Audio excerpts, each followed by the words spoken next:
Hey BBs, I'm Abby and welcome to another episode of Broadway Babble. Do do do do do. I hate that I still do that. So as you can see, I'm in a different location. I'm in my childhood bedroom. I'm still very much a child. I guess this is just my bedroom.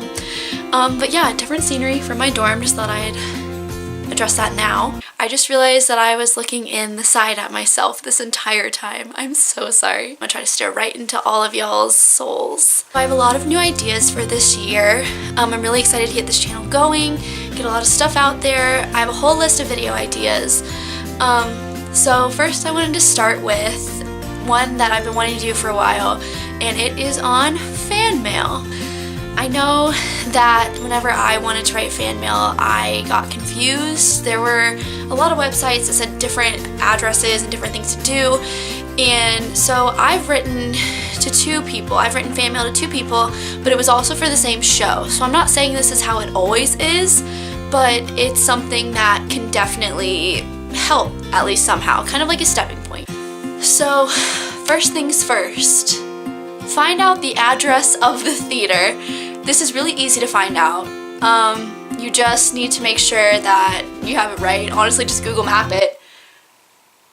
Sorry, I just got a notification. Google Map the theater, figure out where it is, make sure you put the right address. That's step number one. Number two, you have to decide if you want to send it to the specific actor or if you wanted to send it to the stage manager. Now, you send it to the stage manager if you want to get like the whole cast to sign. And I'm pretty sure you can still send it to the stage manager if you want it to get to one actor. I always just send it to the specific actor I want to talk to. I've never tried sending a letter to the stage manager, but feel free to try it. Let me know how it goes. So whenever you address your letter to the specific actor or to the stage manager, you put the actor's name or stage manager, you put care of the show name, then you can put the theater name and then the address of the theater. So there should be like 5 lines of writing on there, but whenever I did it, it worked out and I got it and all that stuff. I suggest weighing it or just assuming how many stamps you're gonna need depending on what you're doing. So what I did is I sent a letter written on notebook paper, so it was extremely light, and then I sent in another envelope for them to send back mail to me. So that is the next thing I want to talk about.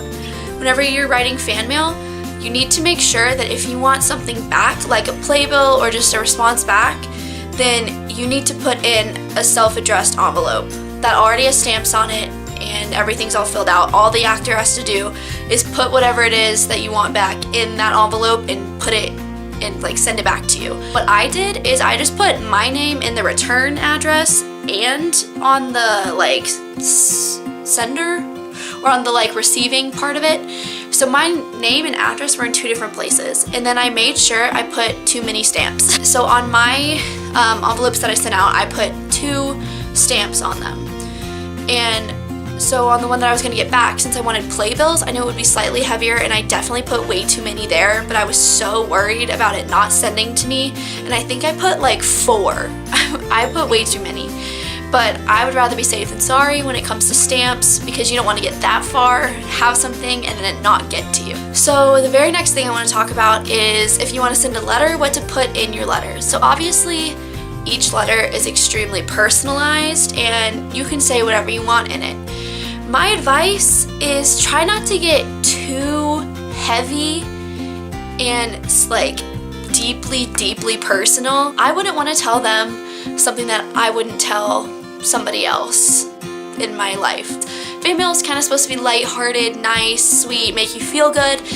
And if you're talking about something really deep that happened to you for way too long of a time, they might start to feel a little bit uncomfortable or just not really know how to respond to you. So I sent one letter to Derek Lena, and I sent one letter to Christy Altamar.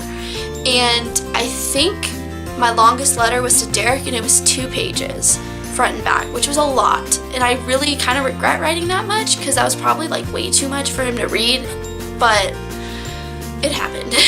My one to Christy was, I'm pretty sure, 1 page front and back. So just try to keep it short. I tend to ramble, as you can tell from these videos, so try to keep it short and sweet. Oh, if you want something back, make sure to mention that.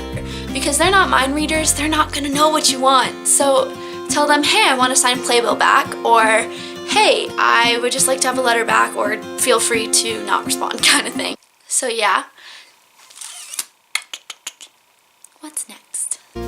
Make sure in your letter that you introduce yourself, because it's kind of a little weird if you don't right off the bat say, hi, I'm Abby, I'm 18, I'm from this place, I go to this school. I just kind of give a brief bio of yourself, because I feel like it's, even though they might not necessarily like remember you based off of that or care all that much, I feel like it's creepy to not say who you are.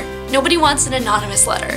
My thing is that I am not good at art. I cannot draw, I cannot paint, I am not creative. I didn't have any gift to give them, because I feel like they get so many of like the basic gifts. Like if somebody, such as Laura Osnes, was to say, I like peanut butter, she gets way too much peanut butter because nobody else knows what to give her. So I say, if you don't have a specific gift you want to give them, don't worry about it. Don't feel that pressure to give them something, because then, I mean, I'm sure they are extremely sweet people, but they don't need like all this stuff. All they're gonna have to do is throw it away, and then they're gonna feel bad about it. So here's the thing about fan mail. I think it is a great way to say what you need to say and be able to kind of like edit and monitor what you're saying, because we all freak out at stage doors. The person is right in front of you, you forget what you're gonna say, you say something kind of weird, that kind of thing. I feel like in a letter, it's so much easier to be happy with what you say. But the thing about that, about writing before you go to the stage door, is that when you stage door, do not ask if they remember you. It's awkward for everyone there. Somebody's calling. Ugh. My hair looks so gross today. Oh well, please just do not ask them if they remember you, because they get so much fan mail that I'm sure that they are touched whenever they get it. They love reading it, they love having it, they love seeing the effect that their work has on people. But I think that the odds are that they're not going to remember your specific letter. And that doesn't mean anything bad about the actors, that's just human nature. They don't want to lie to you and say that they do remember you and then have you go on and ask more specific questions and kind of just get your hopes up. But then they also don't want to seem rude by saying, no, I honestly don't remember you. I was actually at Bandstand, and this girl had asked Corey Cott if he remembered her, and he was honest, but he was very sweet about it. He didn't want to hurt her feelings. He said, honestly, I don't remember you. I'm so sorry, but I'm sure that I loved whatever you sent me. And it's just like, it's a sad moment for you, even if you're expecting it, kind of just hear like, no, I don't remember you. It's sad for the actors because they don't want to come off as mean when they're just human and they can't remember everything. And it's awkward for the people around you, because then they hear that and then they're kind of like, what? So just please, for the sake of everyone, don't ask. So something that I kind of dealt with that I kind of want to help you guys through is that I told my friends and my family that I was going to write these letters, and I wasn't necessarily encouraged. I wasn't discouraged either, but they just said, like, if you get something back, it's gonna be from like a publicist, it's going to be stamped on there, it's not going to be a real thing, and they're not gonna have read your letter, it's not gonna be obvious, they're just gonna sign something, send it back. Which is what I was fully expecting. But both times, I got personalized messages that referenced parts of my letter on there. Like, I told Derek in my letter that I was obsessed with this character, DJ Fingerblast from Unbreakable Kimmy Schmidt, and he signed it DJ Fingerblast. And he referenced when I was going to the show, which I mentioned in the letter, and all that kind of stuff. And with Christy, I went on a full-on tangent, which I shouldn't have, about my hopes and dreams for the future. And she referenced that. She talked about the picture I sent. It's just, they're such sweet people. And I think that a lot of times people try not to get your hopes up about that kind of stuff. But I mean, you never know, because I got back some sweet things and I would never trade it for the world. So here's my little baby. I love this one. So this one's from Derek, and I just, oh god, it was the first thing I ever got back, so it was like the biggest deal to me. I mean, look at this. Wow, that is terrible video quality. Christy sent me a playbill too, and she said, "All my love, Christy," and then she gave me this super cute little postcard. It's my favorite thing on the planet. What a queen. What a princess. Oh my gosh, I almost dropped it and I almost cried. So just to review, in case I rambled way too much, make sure you put in your self-addressed envelope. Make sure you put the right amount of stamps. Make sure you address it correctly. Very important. Make sure you ask for a playbill or a letter or a response if you want one. In your letter, keep it short, keep it sweet, keep it personal, but just personal enough to where it's not creepy. And yeah. Okay, so that's it for my video. I hope that the audio worked out on here. I have a new camera.